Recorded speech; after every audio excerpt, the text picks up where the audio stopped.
Campfire Classics is a classic literature podcast. However, your hosts will occasionally use not-so-classy language and immature humor to describe very mature situations. As such, listener discretion is advised. Yeah,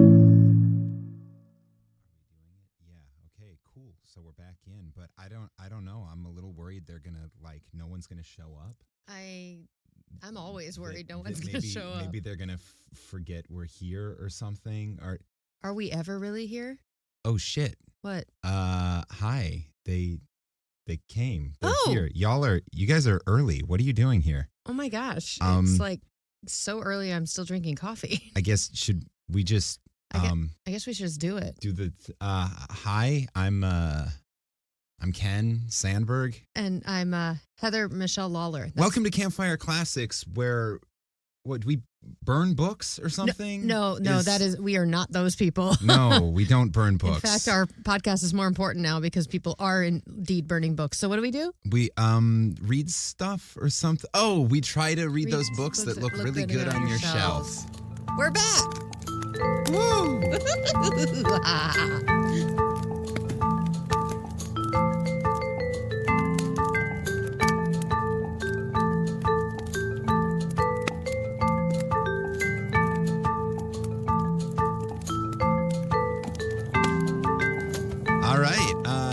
Welcome back to the party, everyone. Thank you for joining us. Thank you for sticking with over the bit of a break, and I hope you've returned. Either that or we're talking to empty air. I mean, I've gotten a couple of messages saying, when the fuck y'all coming back? So the answer is right now. Hi. Yeah, we were, doing the life thing in different states. Both of us, neither one of us were home for a long time. For a long while. So we decided, since we'd never taken an official vacation like many podcasts do, it was our time to take one without any kind of notice. Yeah, sorry about that part. Don't feel guilty about the vacation because, yeah, everyone deserves a vacation. But I do feel a little bad that it just sort of happened. I feel like those are some of the best vacations where it's just like, oh, fuck. Okay, time to get on a plane. And now I'm gone. And now it's just disconnected from the world. Yeah, we went on a social media break, basically. Yeah. But never fear. Your favorite irreverent old story readers are here. Shake. Can you tell that I did not plan out how we were going to return to this podcast? Yeah, right before we started recording, Ken goes, just go with it. And I'm like, yeah, that's the whole point of this podcast for me is just go with it. Just go with it. So here we are. Just rolling with it. Just going with it. Hey, listeners, how have you been? Have you been good? Have you been naughty or nice? I don't think we've talked to you since Christmas. Oh, yeah, that's true. I think Christmas was our last. Well, you were recording some individual ones then. Yeah. Because I kept it up for a while. Because I was doing a job I will not be doing again. Christmas was a weird time for Heather Michelle Lawler. I had some great moments as Mrs. Claus, and I had some moments that made me walk away. So. But the Christmas spirit remained strong. Which is why I walked away. Because I like my Christmas spirit. So there was that. And then we spent actually Christmas together. Yeah, spent some time together down in Florida, and then apart, and then spent some time together in North Carolina. Yeah. And then apart, and now we're back here in Philly going strong, and listening to jazz music and eating Southern food and recording a podcast for you. Hi. So what we do here for first-time listeners or for listeners who just don't remember what the fuck we do here. If you're a first-time listener and you just listen to Entrance, they're probably they're like, what the fuck is this? What's going on? Is it always this rambly? Yes. Yes. It is. So what we do here is we cold read short stories that we have pulled from the obscurity of public domain by little-known authors such as Agatha Christie and Edgar Allan Poe, and we bring them to you because we're charitable like that. I mean, we're just keeping the education alive in this country and all around the world. Basically hard-hitting educational podcasting. I mean, they are like, have you seen the libraries in Florida? We are the Library of Florida now. This is a mission. Fuck you, DeSantis. We are the library. That should be the new tagline of our podcast. The new Library of Florida. No, I don't want to be intellectually compared to the Florida Public Library. I'm saying we're better than the libraries in Florida because they're empty and we at least read a story a week. So we are now personally responsible to bring education to the youths that are missing it, although I say fuck a lot. So in between running away from alligators, go ahead and sit your kids down and make them listen to some classic literature that we make fun of with penis jokes and... Because that's the best way to raise your children. And fart humor. Farts are funny. So that's what we do. And this week I have selected a story for Heather to read to you. Sight unseen. She has never read this story before, I assume. I don't know. We'll find out. Never seen any of this text before, and it's going to be really exciting to see how that goes. But before we jump into the story, I like to give just a little bit of background information. So welcome back to Fun Facts. Fun Facts. So a couple of years ago, on January 12th, 2021, to be precise, we at Campfire Classics released a podcast episode entitled Musty Hussies, in which I read a story called The Strange Case by Mr. Edgar Wallace. Okay. If you don't remember him, you are forgiven. It's been a while. It's been a while. So a quick little recap. Richard Horatio Edgar Wallace was a British writer of detective, gangster, and sci-fi novels, plays, and short stories. With a name like that, if he wasn't British, I'd be upset. Oh, yeah. Richard Horatio Edgar Wallace. Come on. It's 4 first names. Of the course fact that he's he English. doesn't have the third on there is disappointing, but that's okay. So he was born into poverty. He quit school at 12 years old. And he started writing professionally at 21 as a war correspondent during the Boers Wars for Reuters and the Daily Mail, both of which still exist. All right. And go for long-lasting what's the word? How do I phrase? What are words? Go for... I don't know. I'm enjoying watching you struggle. Again, I'm still drinking coffee, y'all. We are not recording in the evening. Staying power. That's what I'm saying. Staying power. They've stood the test of time. He worked for organizations standing strong. Yes. So Reuters, if you're listening, and I know you are. I have your app on my phone. Thank Edgar Wallace. He's the reason you're still here. And now we will celebrate him because we are the podcast of the world. So when he returned from the war, he didn't want to starve to death, so he turned to art because... Sure.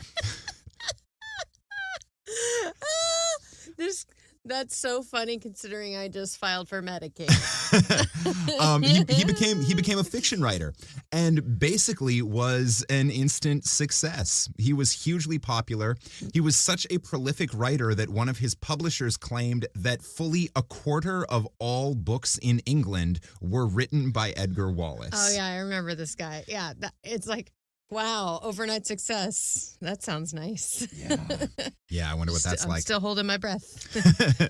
Because there's no such thing as overnight success, y'all. There's a fantastic interview with Vin Diesel. Yes. When I don't remember who what is movie. a really great actor, by the way. But yes. I don't remember what movie had just come out, but he was being interviewed for some movie, and the person, they were like, so how does it feel to be this overnight success? And Vin said, I hate that term.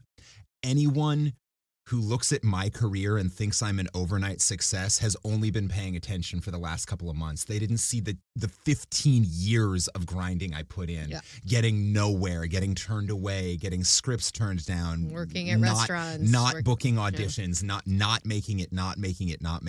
Yeah. You're not an overnight success until you are. Until you are. Like you're grinding, you're putting in the work. Yeah. But anyway, as much as anyone in the literary world was an overnight success, this guy was. He wrote screenplays, he wrote poetry, he wrote historical nonfiction, he wrote 18 stage plays, 957 short stories, and over 170 novels, 12 of them in the year 1929 alone.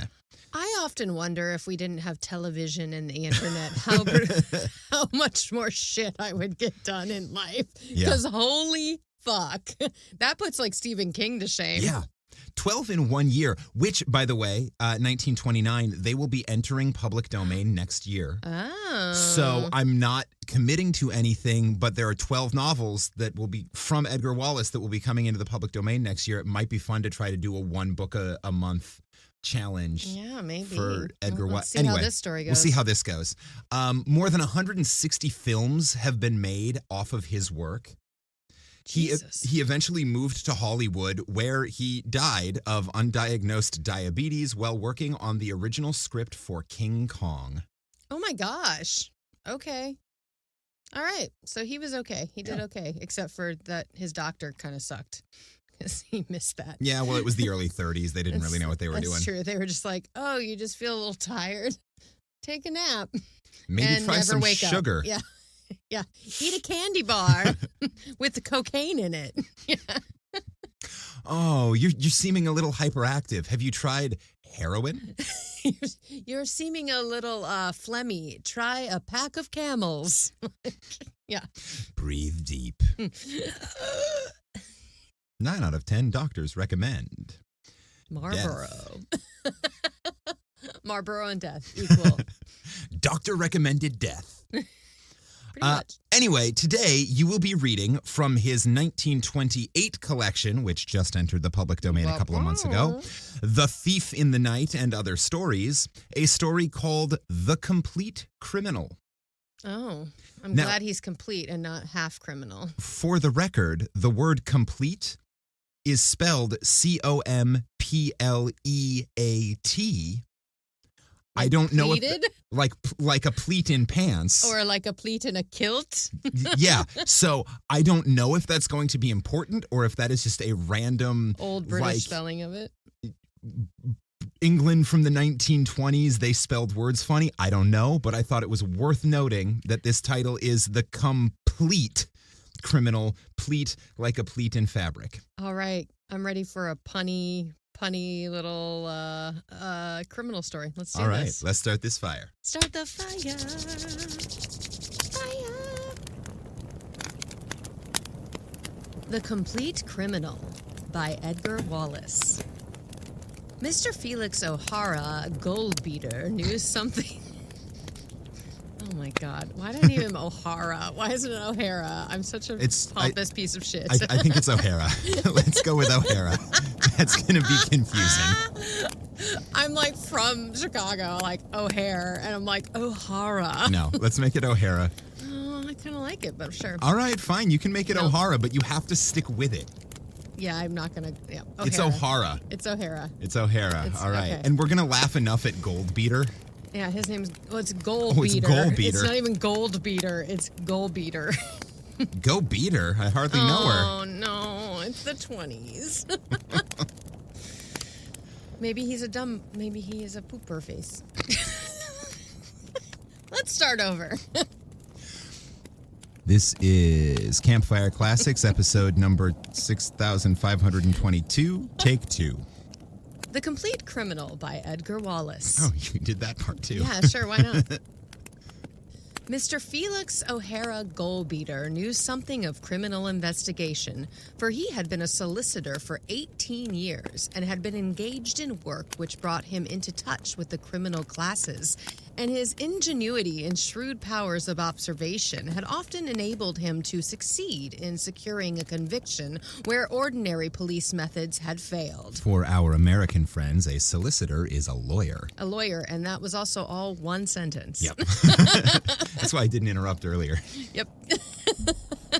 Feels like one of those MTV pop-up music videos. For our American friends, a solicitor is what English people call lawyers. Yeah, if we had a video that we would just do those little, like, what was that show called? I love that show.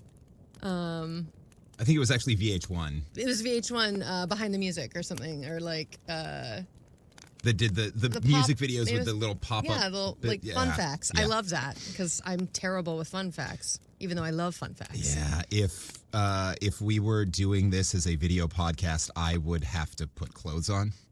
Yeah, he's not. He's wearing a robe. I'm somewhat underdressed for public consumption. If anyone would like our calendar that is available still of Ken's half-naked body wearing animal ears. Anyway, okay, so he was a solicitor who used to help people get convicted. A spare man on the right side of 40, he was distinguished by... The fuck does that mean, the right side of 40? I don't know which one of us is, because I'm 41 and you're about to be 40, so... I'm going to say the far side of 40 is the right side of 40. I think the right side is my side. Well, so if you read left to right, then the numbers are going up. 41 is on the right side of 40. All right. You know, I'm just going to start telling people that. They're going to be like, how old are you? I'm on the right side of 40. I'm on the right side of 40. They're going to be like, what? I said what I said.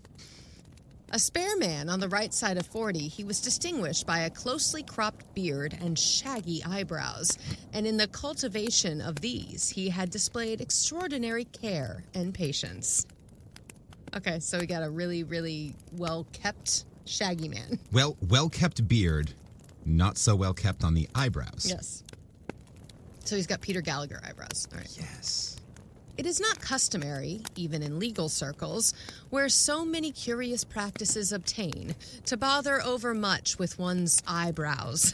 But O'Hara Goldbeater was a far-seeing man, and he anticipated a day when interested people would be looking for those eyebrows of his, when their portraiture would occupy space on the notice boards of police stations. Ooh.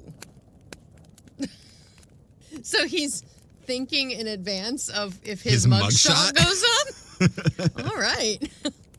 Notice on police stations where Mr. Felix O'Hara Goldbeater had no illusions and was well aware of a most vital fact, which was that you cannot fool all men all the time. I mean, that's a pretty good fact. Therefore, he was eternally on the qui-vive, French. Therefore, he was eternally on the qui-vive for that mysterious man who would certainly appear on the scene someday and who would see through Goldbeater the lawyer, Goldbeater the trustee, Goldbeater the patron of field sports, and last and greatest of distinctions, Goldbeater the intrepid aviator whose flights had caused something of a sensation in the little Buckingham village where he had his county seat. What? He thinks highly of himself. Yes, he likes himself. I mean, his name is Goldbeater, yeah. And he had no desire to be seen through. Look at me. I have funny eyebrows. I have very distinctive eyebrows, so look at me. I mean, honestly, Peter Gallagher, the first thing I think of is his eyebrows. It's probably got him cast a lot. You know, someone told him when he was in his 20s, you should, like, trim those and take care of those. And he's like, no. I'm and good. Those have literally become one of his, like, calling cards. Yeah. Also, Eugene Levy. Oh, yeah. Absolutely. Eyebrows for days. Yep. Also, most of the mid-1990s, eyebrows, bushy eyebrows. Yeah. bushy eyebrows. Did we know what qui vive means? French? Oh, he was on the lookout. On the lookout, okay. He was sitting in his office one night in April. Oh, so close. He was sitting in his office one night in April. His clerks had long since gone home, and the caretaker, whose duty it was to clean up, had also left. It was not... Yes, that is what alone means. I'm glad that, well, those people might become important, I guess. It was not Felix O'Hara Goalbeater's practice. I love that every time we talk about him, it's the full name. Or just Goalbeater. I'm not having to say O'Hara much, though. O'Hara. It was not Felix O'Hara Goalbeater's practice to remain at the office until 11 p.m., but the circumstances were exceptional and justified the unusual course. Tell me more. Mm-hmm. Behind him were a number of japanned steel boxes. I would imagine steel boxes made in a fashion common in Japan. But it's not capitalized. I'm still guessing that's where it comes from. Okay. But let me look it up. Yeah.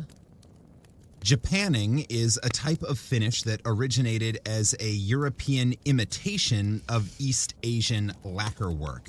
So when you see those little like metal boxes, like tins or whatever that have that are lacquered on top and like have an image that looks like it's trying to copy East Asian artwork, that's what those are. So it's appropriation. Yeah. British people taking somebody else's culture and making it their own? What? Okay. Behind him were a number of japanned steel boxes. They were arranged on shelves and occupied one half of the wall space from floor to ceiling. On each box was painted in neat white figures the name of the man, woman, or corporation for whose documents the receptacle was reserved. There was the Anglo-Chinese Pottery Syndicate, in liquidation, the Early Estate, the late Sir George Gallagher, to name only a few. Peter Gallagher is in this. All right. Well, his dad, Yeah. Sir George. Sir George Gallagher. The Gallagher line has appeared. Goalbeater was mainly interested in the box inscribed, Estate of the late Louisa Hargay. Goalbeater was mainly interested in the box inscribed, Estate of the late Louisa Harringay, and this stood wide open on his polished desk, its contents sorted into orderly heaps. From time to time, he made notes in a small but stout book by his side, notes for his confidential guidance, apparently, for the book possessed a hinged lock. Ooh, it's like a diary. In the midst of his inspection, there came a sharp knock at the door of his sanctum. Knock, knock. He looked up, listening, his cigar stiffly held between his even white teeth. You're not really supposed to use your teeth. Yeah. I mean, a little gently is fine, but... The knock came again. Knock, knock. And he rose, crossed the carpeted floor softly, and bent his head as though by this process he could intensify his auricular pallor, auricular? Auricular, yes. Like, as in, his like... ability to hear. Yeah, hearing. I've never seen that. I, was, working out the etymology. The etymology of the word as I tried to read the word. Yeah, that's just Edgar being a dick. Yeah. His auricular powers. And so now I'm going to say I'm on the right side of 40, and I have pretty decent auricular powers. People are going to just stop talking to me. Again, the visitor rapped on the panels of the door. Knock, knock. This time impatiently. Knock, knock. He followed up his summons by trying the door. Who's there? Asked Goalbeater softly. Who's there? Asked Goalbeater softly. Fern, came the reply. Fern who? Fern... Miniature warehouse? I didn't order a couch. Fern, came the reply. Worst knock-knock joke ever. Yeah, I'm really sorry. That was not it. Fern, came the reply. Just one moment. Goalbeater stepped back to the desk swiftly and bundled all the documents into the open box. This he replaced in the rack, then returning to the door, he unlocked it. A young man stood in the doorway. His long raglan was splashed with rain. In his plain kindly face, embarrassment as an unpleasant mission struggled for mastery with the expression of annoyance peculiar to the Englishman kept waiting on the doormat. Okay, so he looked annoyed. Yep. That was a really hard sentence to read for he was annoyed. He's wet and grumpy. He's wet and angry. "Come in," said Goldbeater, and opened the door wide. The young man stepped into the room and slipped off his coat. "Rather wet," he apologized gruffly. The other nodded. He closed the door carefully and locked it. "Sit down," he said, and dragged forward a chair. His steady black eyes did not leave the other's face. He was all alert and tense, obeying the atavistic instinct of defense. Ooh, that's a fun word. Look it up. Happening because of a very old habit from a long time ago in human history, not because of a conscious decision or because it is necessary now. Example, an atavistic fear of the dark. It's instincts. Instinct or animal instinct. Yep. It's Darwinism. It's like it's kept in you. That's a fun word. He was all alert and tense, obeying the atavistic instinct of defense. The very angle of his cigar spoke caution and defiance. Frank Fern seated himself. Frank Fern. Frank Fern. Is it Fern or Fern? Fern? Stick with Fern. Fern. Yeah, whatever. "I saw your light. I thought I'd drop in," he said awkwardly. There was a pause. "Been aeroplaning lately?" Ooh, that's a strange question, sir. Goldbeater removed his Havana and examined it attentively.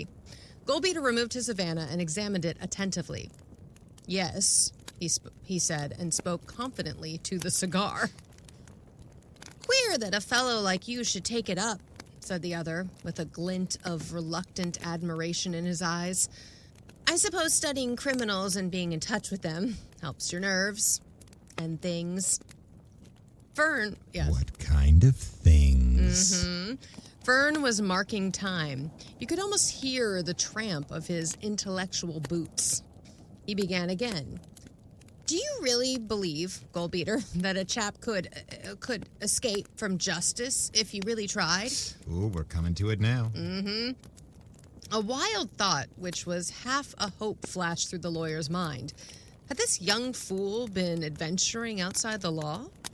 Had he overstepped the mark too? Young men do mad things. I like that shirt. Young men do mad things. That sounds very Shakespearean. That is simply a truth, not an excuse. BTW. No, it is not boys will be boys. It's young men do mad things. It's not boys will be boys. It's boys are stupid. Idiots. Yeah. And if he had, that would be salvation for Felix O'Hara Goldbeater, for Fern was engaged to the young heiress who had inherited Miss Haraway's fortune. And Fern was the man of all men that the solicitor feared. He feared him because he was a fool, a stubborn fool, and an inquisitive fool. Okay, what's going on with this lady? Oh, no. "I really believe that," he answered. "My contention, based on experience, is that in a certain type of crime, the offender need never be detected. And in other varieties, even though he is detected, he can, given a day's start, avoid arrest." He settled down in his chair to pursue his favorite theory, one which had been the subject of discussion the last time he and Fern had met at the club. "Take myself, for instance," he said. "Suppose I were a criminal, one of the swell mob. What could be easier than for me to mount my machine?" What kind of machines you got? Sounds fun. Oh, he's talking about his airplane. Oh, yeah, well, I figured, but... When I think of mount my machine, I think of the time I went to the Museum of Sex in New York, and there were lots of strange machines that you could pedal That you could and wind mount. up and mount that were, I don't know. They were bikes with strange extra attachments. Literally, yes. One looked kind of like a rocket that you just straddle. Anyway, remember we told people to let their children listen to this. There is still a disclaimer at the beginning, yes? There will be now. Cool. What could be easier than for me? It's all education. I mean, yes. I mean, they're going to find out anyway. And most of the places doing book burning are also kind of skimping on sex education. So maybe we're just playing double duty. Yeah, that's it. So we're everything Florida ever needed. This is English Lit and middle school health. And gay! I said it. All right.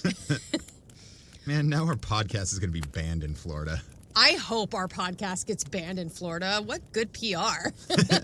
I would hope that whatever I'm putting out on, like, whether it's on a podcast, on film, or on stage, that it would get banned in Florida, or at least be discussed about being banned in Florida. That should be every artist's goal now. Suppose I were a criminal, one of the swell mob. What could be easier than for me to mount my machine, sail gaily away to France, descending where I knew fresh supplies awaited me, and continuing my journey to some unlikely spot? I know of a dozen places in Spain where the aeroplane could be hidden. The young man was eyeing him with a glum and dubious expression. You've given this some thought. Yeah.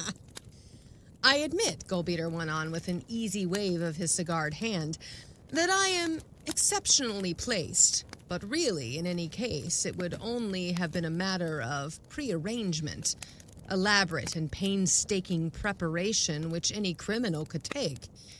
It is open to him to follow the same course. But what do we find? A man systematically robs his employer, and all the time he is deluding himself with the belief that a miracle will happen, which will allow him to make good his defalcations? Defalcations? Defalcations, yeah. Not defecations. Not defecations. You don't have to make good on your defecations. Everybody defecates. Defalcation refers to someone who has legally required financial duties and misuses or misappropriates funds. So, embezzlement. Embezzlement. Okay. I love that he's just spelling out what he's doing. He's like, if I'd done this, maybe I would do this. It sounds like you've planned this way too much, my dude. Yeah. Come on, Goldbeater. Get your shit together. Well, he's kind of being like, he's kind of being the Bond villain right now. He's like telling the end of the thing. I guess we'll find out. We'll find out. Instead of recognizing the inevitable, he dreams up... No, I jumped. Nope, that was right. Yep. No, I want to... Oh, you want to go back to defecations? Yeah, to defecations. A man systematically robs his employer, and all the time he is deluding himself with the belief that a miracle will happen, which will allow him to make good on his defalcations. Instead of recognizing the inevitable, he dreams of a luck, instead of methodically planning his departure. He employs all his organizing power in hiding today the offense of yesterday. He waited for the confession he had encouraged. Oh, he's trying to get Fern to tell him that he's done that. Mm-hmm. He was aware that Fern dabbled on the stock exchange, that he was in the habit of frequenting race courses. Said Fern, his lean brown face twisted into a momentary grimace. It's a pretty good thing, he said, that you aren't on the lawless side, isn't it? I suppose you aren't. They're really poking at each other right now.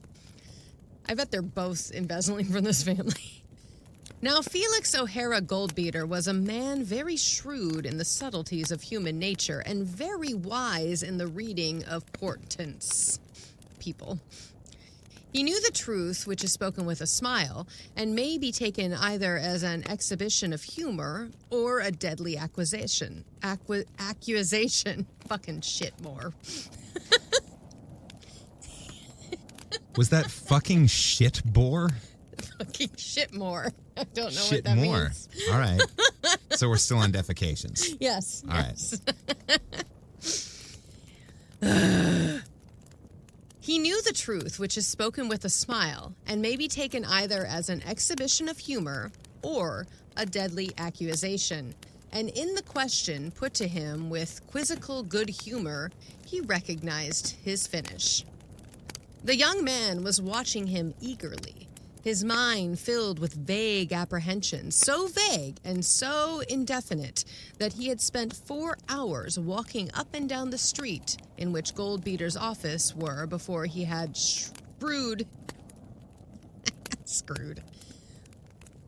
in where Goldbeater's office were before he had screwed himself into... Why is he screwing himself in the street? He wants to hop on his machine. He wants to mount his machine and defecate. And before he walks into the office. I mean, you got to clear the pipes. Mm-hmm. We learned that in Something About Mary. Yeah, clear the pipes out. I believe you. I still haven't seen Something About Mary. It's so wild to me. They don't talk about shitting before you go do something important, but that's probably also important. You don't want to have a lot of poop in you before a first date. Well, you don't want to carry around all that extra weight. All the extra weight. Clean out all the pipes. All sorts of tension. Butt tension. Okay, so he, in which Goldbeater's office before he had screwed himself up to the interview. So he had to wind himself up. Yeah. Like get his, He had to get hard. I mean, it does seem like a cockfight right now. It's like they're one-upping each other here. The lawyer laughed. It would be rather awkward for you if I were, he said, since I have at this moment some 60,000 pounds of your fiancé's money in my possession. Oh, damn! Bow, bow. I thought it was in the bank, said the other quickly. The other shrugged his shoulders. So it is, he said. But nonetheless, it is in my possession. The magic words, Felix O'Hara Goldbeater, inscribed in the southeast corner of a check would place the money in my hands. Oh, said Fern. He made no attempt to disguise his relief. He got up from his chair, a somewhat gauche young man, as all transparently honest young men are, and spoke the thought which was uppermost in his mind. I don't care 2 cents about Hilda's money, he said abruptly. I've enough to live on, but for her sake, of course, one has to be careful. Oh, you're being careful, all right, said Goldbeater, the corners of his mouth twitching, though the beard hid the fact from his visitor. You had better put a detective on the bank to see that I don't draw the money and bolt. I have, blurted the young man in some confusion. At least, well, people say things, you know. People say things, you know. There was a lot of talk about that Meredith legacy case. Really, Goldbeater, you didn't come well out of that. I paid the money, said Goldbeater cheerfully, if that's what you mean. He walked to the door and opened it. I hope you won't get wet, he said politely. He's like, get the fuck out of my office. Thank you. We're done. We're done now. Fern could only mutter an incoherent commonplace and go stumbling and groping down the dark stairs into the street. And now he's groping thing. Yeah, there's a lot going on in these streets. Groping and mounting and screwing. Mm-hmm. And defecating. Defecating.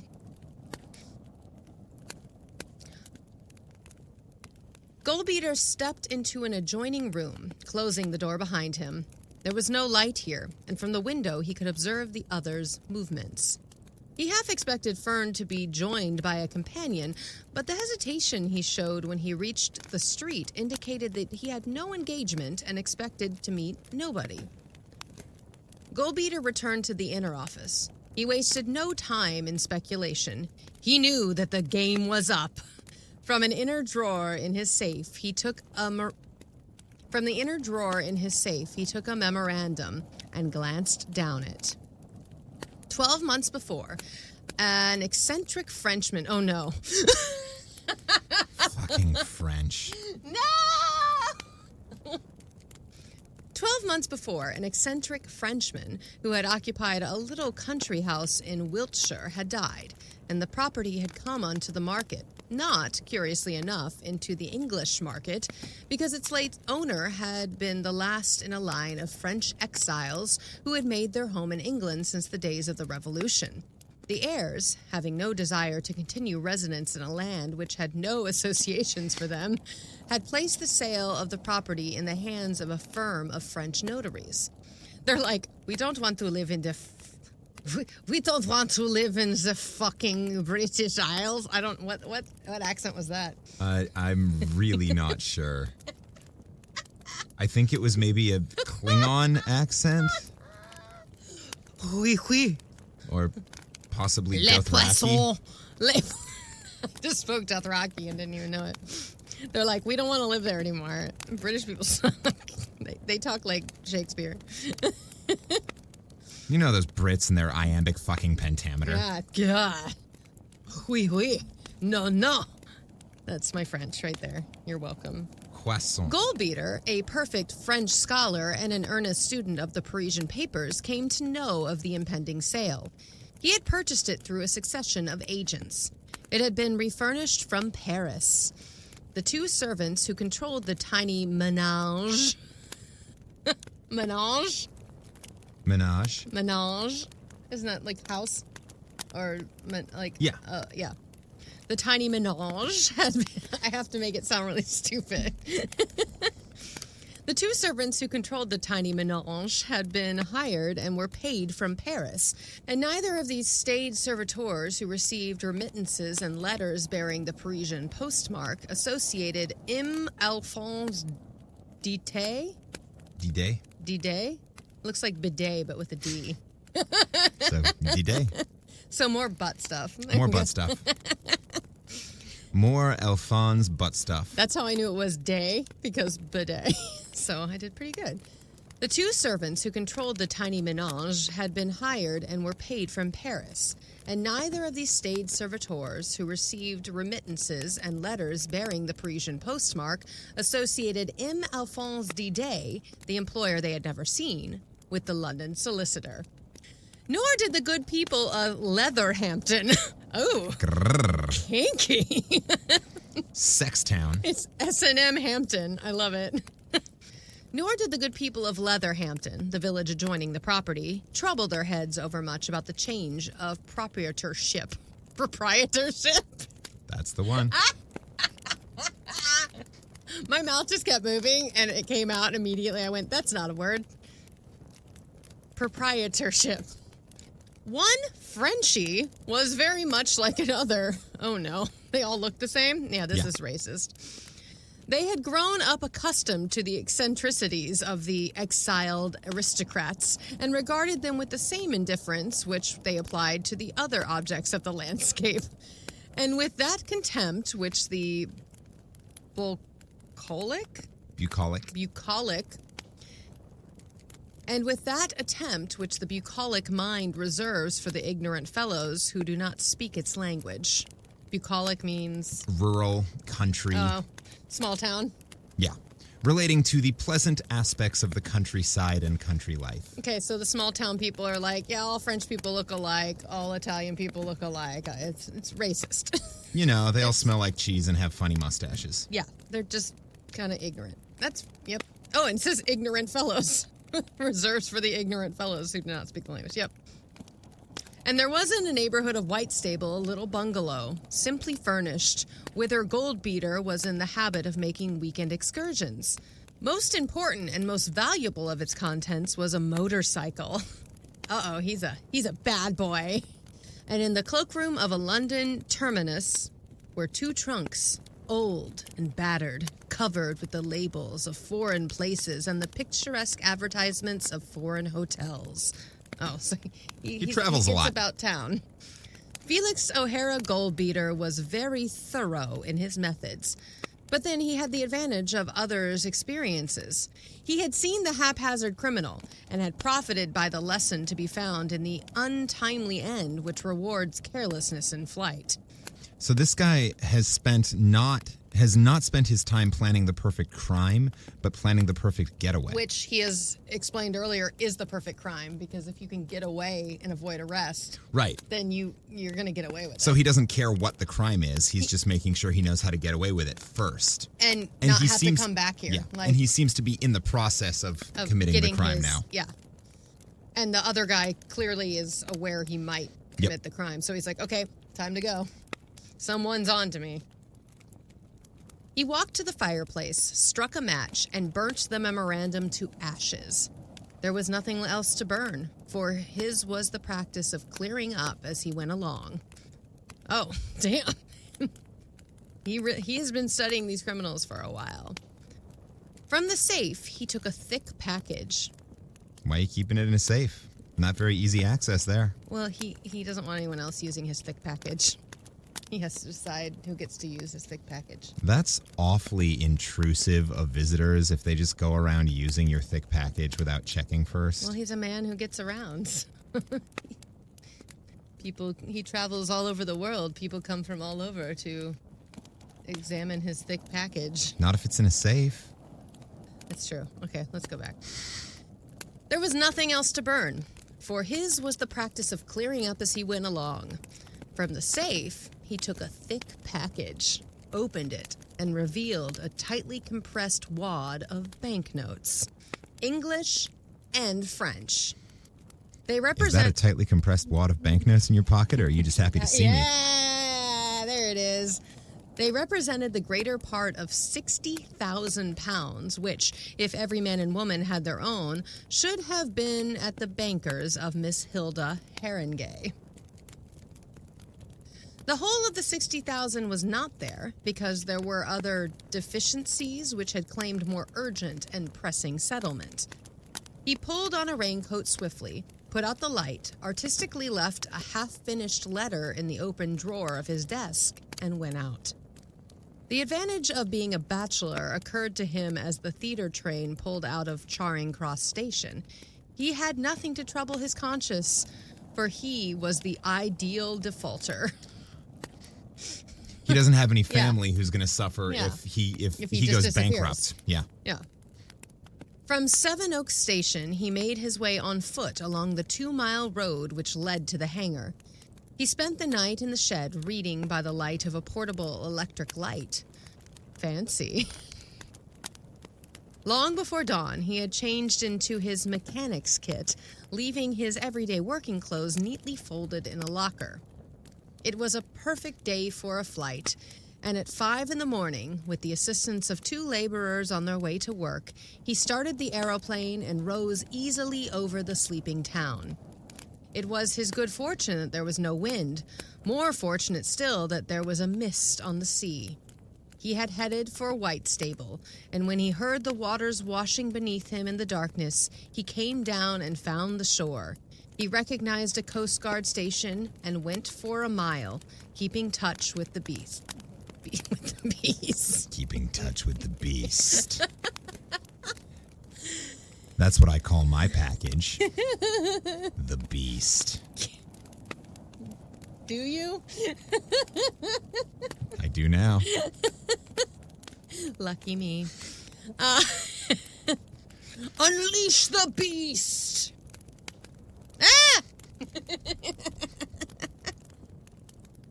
He recognized the Coast Guard station and went on for a mile, keeping touch with the beach. Dun dun dun! Asterisk, asterisk, asterisk, asterisk, asterisk. It's a good warm-up. That really is. After the first one, I went, ooh, I need to articulate more. Should have done that before I started reading this. The newspapers which published an account on the aeroplane tragedy described how the machine was found floating upside down 2 miles from shore. They described the search by Coast Guards and police for the body of the unfortunate Felix O'Hara goalbeater, who in an endeavor to reach his bungalow had evidently got lost in the mist and was drowned. They observed in guarded language that he was making for the French coast and with good reason. Dun.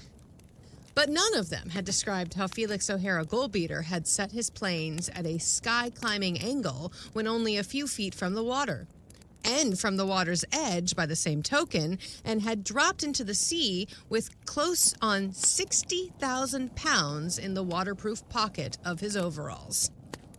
Nor how, with surprising swiftness, he had reached the isolated little bungalow on the shore, had stripped his wet things on the veranda, had entered, changed, and reappeared to make his sodden mechanic's kit into a portable bundle, nor how he had placed this in a specially weighted bag and dropped it down a well at the back of the house, nor how, with incredible rapidity, he had removed his beard and his eyebrows with such tidiness of operation that not so much as a single hair was ever found by the police. He just removed his eyebrows? Or trimmed them up real tight. I know, but like, wow.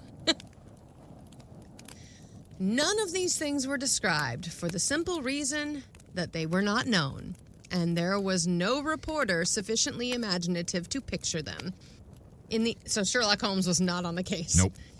In the early hours of the morning, a clean-shaven, young-looking motorcyclist, goggled and clad in a shapeless Macintosh kit, went spinning back to London, stopping only in such towns and at such hostilleries as motorcyclists frequented. So he was going to, He was popping into the dive bars. The biker fucking, bars. Like, biker bars.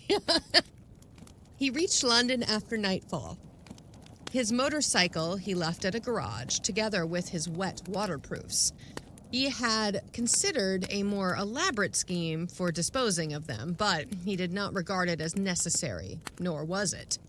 Felix O'Hara Goldbeater had ceased to be.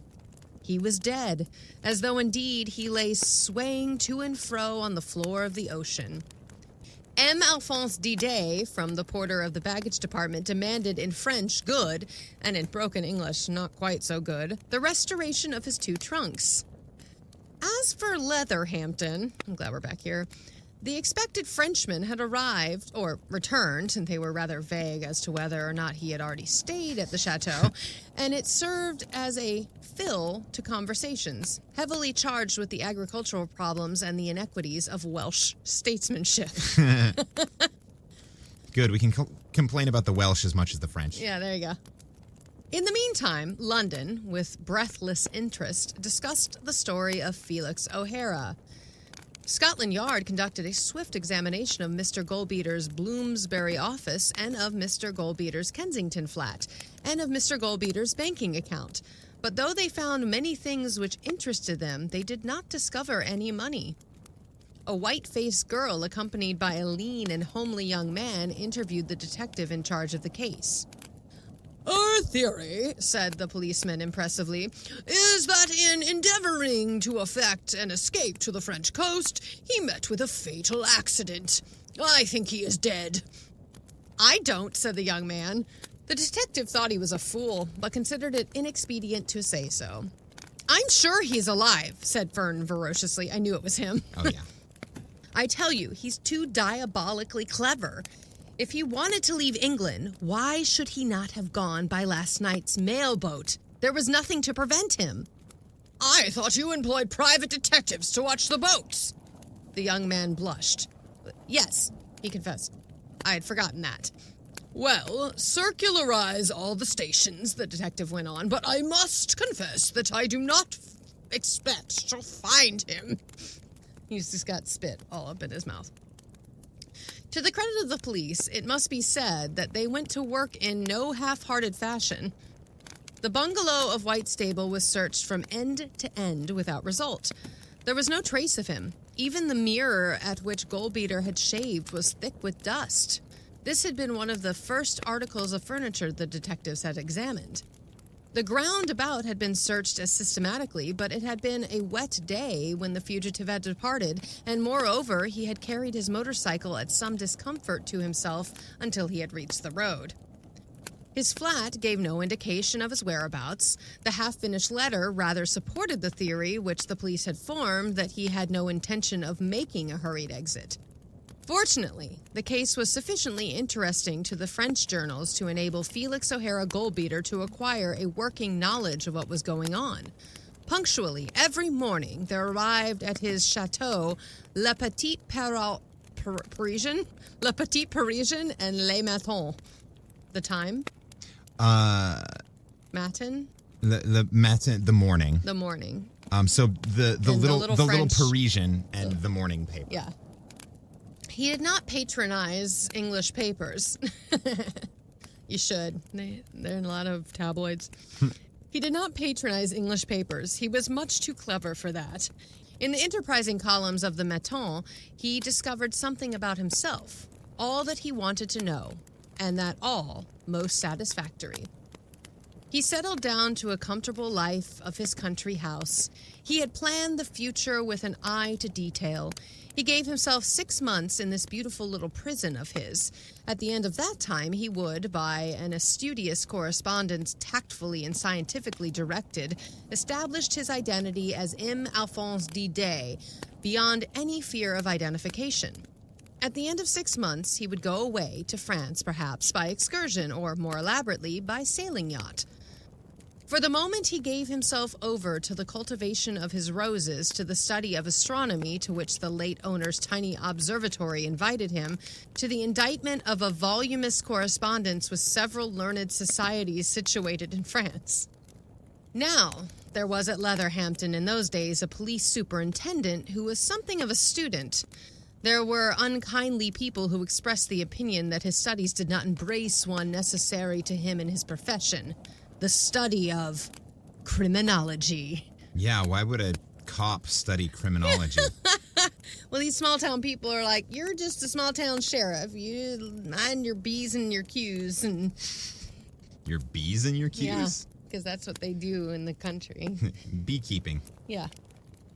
Superintendent Grayson was a self-made man and self-educated man. He was the sort of individual who patronizes home correspondence schools, and by a modest outlay and enormous capacity for absorbing in a parrot-like fashion certain facts obscure to the average individual, he had become in turn an advertising expert, a civil engineer of passable merit, a journalist, and a French and Spanish scholar. He's like, what's her name in Bundoms and Broomsticks? Like, she enrolls in a witchcraft correspondence school. His French was of the variety which is best understood in England, preferably by the professors of the home correspondence schools. But of this fact, the superintendent lived in a blissful ignorance, and he yearned for an opportunity of experimenting upon a real Frenchman. This is not going to go well. Oh no. Before the arrival of M. Alphonse Didet, he had called many times to the chateau and had spoken in their native language with the two servants who were established there. Being poor, ignorant menials, they did not, of course, understand the classic language he spoke, and he dismissed his uncomprehending victims as being provincial, though, as a matter of fact, they were Parisian-born and bred. They were like, dude, we don't understand what you're saying. That's the most... Nobody who speaks French would understand what you're speaking as yeah, French. Yeah.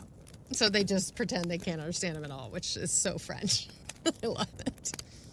When M. Alphonse, with M. Alphonse on the scene, Superintendent Grayson searched round for an excuse to call, in the same helpless fashion that the amateur picture hanger looks round for the hammer at the critical moment. That's a great little analogy there. The ordinary sources of inspiration were absent. M. Didet, being a French subject, could not be summoned to a jury. He paid his rates duly and had never run any person down in his motor car, and indeed did not possess one. I'm glad he doesn't run people over in the streets. I like that this cop is like, I need to talk to this guy, and he hasn't committed a crime, so I can't arrest him.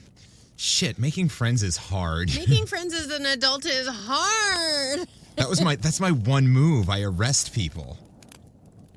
That's how this guy makes friends. Yeah. He's like, Saturday night, I'm definitely going to get some public intox people in my office today. The inspector was in despair of ever finding an opportunity when an unfortunate member of the constabulary. Constabulary. Constabulary. The inspector was in despair of ever finding an opportunity when an unfortunate member of the constabulary was badly injured in the execution of his duty, and the county started a subscription for the man with the permission of the chief constable. Man, I hate when I'm trying to execute a duty. Yeah.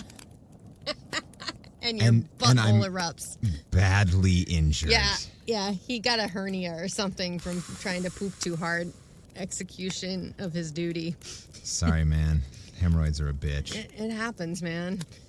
Especially back in the 20s and 30s. They probably didn't have great medicine for that.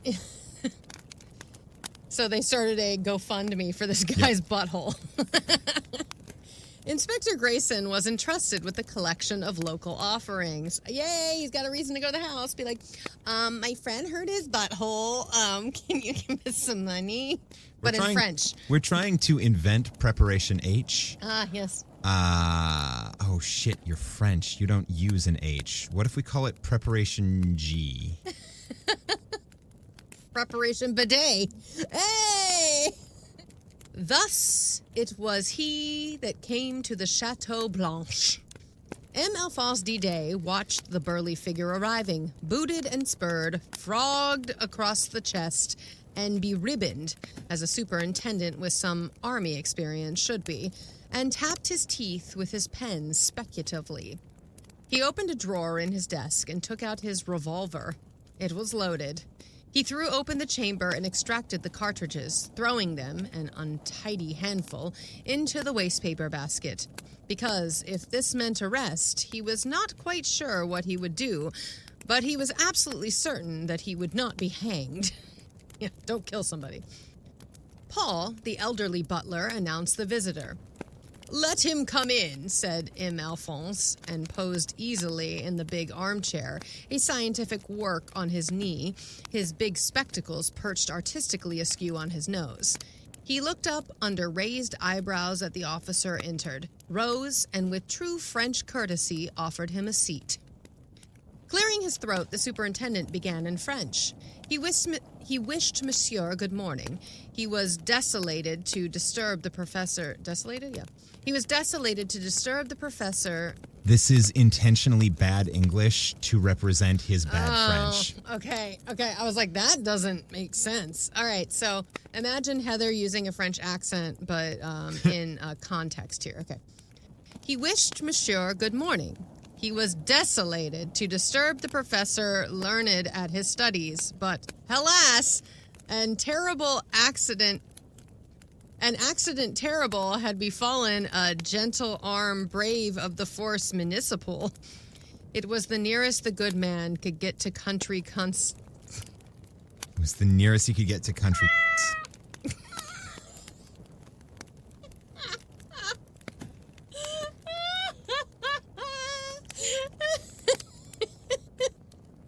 Pretty much. Sounds like this guy really has trouble meeting people. Constabulary.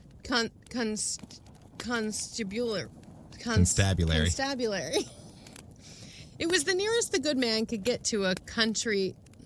It was the nearest the good man could get to county constabulary. Constabulary. Oh, stab. Constabulary. There, I see it now. It was the nearest the good man could get to a county constabulary, and it served. The other listened and understood, breathing steadily through his nose, long sighs of relief, and feeling an extraordinary shakiness of knee, a sensation he had never thought to experience. He, too, was desolated. What could he do? The superintendent took from his pocket a folded sheet of manuscript. He explained in his French the purport, the purpose. The reason. The reason, yeah. He explained in his French the purport of the appeal which headed it, giving the ancestry and the social position of the great names which offered their patronage. Huge, sprawling names they were, monstrously indistinct save in the money column, where prudence and the self-preservation had advised that the figures of the donation should be unmistakable. What a relief! Alphonse Didet squared his shoulders and filled his lungs with the air of freedom and respectability. Oh no, he's going to sign his wrong name. I have a feeling. Okay. Very gaily within, though outwardly sedate and still the French professor with spectacles askew, he stepped to his desk. What should he give? How much are 100 francs? He asked over his shoulder. 4 pounds, said the inspector proudly. So M. Alphonse Didet signed his name, put 4 pounds carefully in the column allotted for the purpose, took a 100-franc note from his drawer, and handed it with the subscription list to the inspector.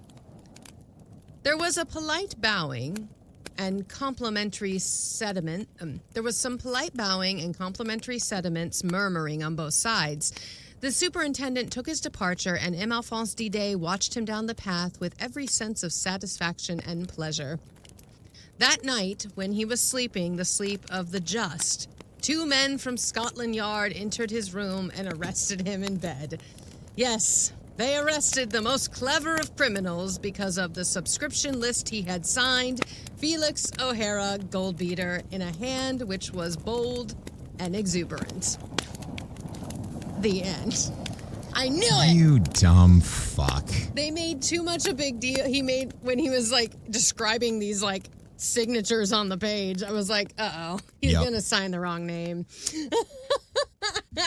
You dum-dum. You did so much good, and then you fucked up. I mean, he didn't do good. He was committing crime, but... they always say, when you're watching, Law & Order or these, read other detective stories, people that plan the perfect crime. There is no perfect crime. Everyone's human. They fuck up. Eventually, everyone fucks up. Everyone makes a mistake, yeah. Are you looking up why it's spelled complete? Yeah. Because I didn't hear, there were no kilts in that, which I was a little upset about. It looks to just be an alternate spelling. It was probably old English spelling of it. Oh, so used that way, it is specifically skilled in every aspect of a particular activity. Consummate. Oh, complete. Okay. Yep. So he was skilled in being a criminal, except apparently not.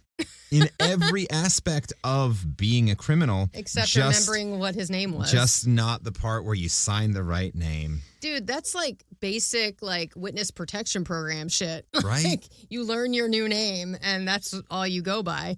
And he was even sitting there speaking French and he signed his old name. You got to practice the right signature, my dude. What a dum-dum. It's like me when I sign my Betsy signature. It looks like chicken scratch. I'm like, fuck. Yeah, whenever in the past I have signed anything as Thomas Jefferson, it just looks like T. Yeah, I usually do a really nice B. And then... In fairness, if you look up Thomas Jefferson's signature, it looks like T. See, Betsy had really nice handwriting. Oh, really? Oh, yeah. She went to Quaker school. She got an education. Okay, that was fun. My mouth forgot how to read things for a while. Yeah, it's been a while. That happens. I've been doing some VO stuff, but very short and very contemporary. Yeah. So it took me a while to get into the mouth place of the British vernacular, but yeah, sometimes it's hard to get the package in your mouth place. Especially that thick package that's 600 pounds. That's a really thick package. Jesus, nobody wants a 600-pound package anywhere. Only gray whales or blue whales. Is it blue whales? I think it's blue whales. I don't know. Whatever. I think the better joke is sperm whales. Sperm whales or walruses. Apparently, they have the biggest schlongs in nature. They have the 600-pound packages. No, thank you. No, thanks. Hey, listener, what did you think of that story? Did you enjoy it? Did you laugh along with my bad reading? And if Ken edits well, you won't hear most of it. But some of it's still in there. Some of it has to be in there because even when I actually read it right, I kind of didn't sometimes. But, it's fine. It's okay. That's why we do this. That is why we do it. Do, do, do, do, do. Yeah, let us know your thoughts on this story, this writer, this episode in general. Are you glad we have returned? If you are, really do please reach out and let us know, because it will make me feel good. It'll make us all feel better that you listen. So leave a comment on our Instagram. I like it when people say nice things about me. I'm needy. I mean, all people are, but artists specifically like a little bit of reassurance that somebody's out there. Yeah. So, yeah, leave a comment on our Instagram or leave a review on wherever you listen to podcasts. Like Apple Podcasts has a place you can review, like those kinds of things. Or just send us an email at 5050artsproduction@gmail.com. It's Yep, and that's 5050. Yep, 5050arts, ARTS, production, not Gmail. That's at gmail.com. Yeah, that. At Gmail. I am done. Or any of the social medias, Campfire Classics Podcast. That's where we are. When you reach out, if you want to use this week's secret passcode, this week's secret passcode is execution of his duty. That's duty, Doody. That's not how it's spelled in the story, but sure.